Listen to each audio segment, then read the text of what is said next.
Hey there, hey there, hey there. So I'm gonna read for you something for today, okay? Alright, I call this the Formless. The Formless. These entities in ancient times were known as the demons of madness, and to some they were demons. They were evils born of everyday petty resentments and suppressed darker impulses and emotions.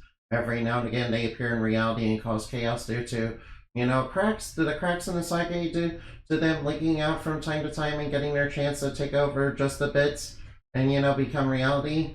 They have no real form and are shapeless, so people imagine them in all sorts of ways, including humanoid, but always muddled and mangled in appearance, without clear consistency, and always somehow somewhat monstrous indeed in appearance. They are a common evil that appears all across the various realities in different forms, with different varieties between them, but different forms in different ways.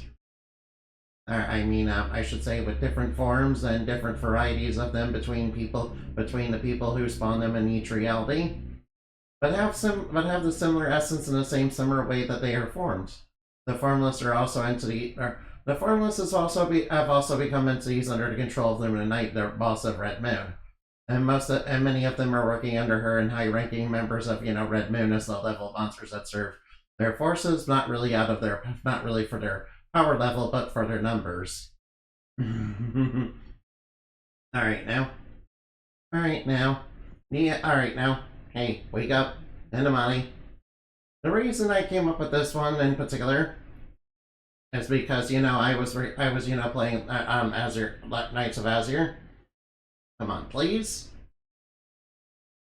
And the reason, and since the shows were basically thought for, were basically I was like reading a description of when Professor Alucard was going over them, and it's like, yo, that sounds a little bit like that sounds a little like thought formish. So I came up with this. Anyway, goodbye. Yeah, sorry about it. If being frozen the camera, picks up as not cooperating. I'm sorry. Goodbye.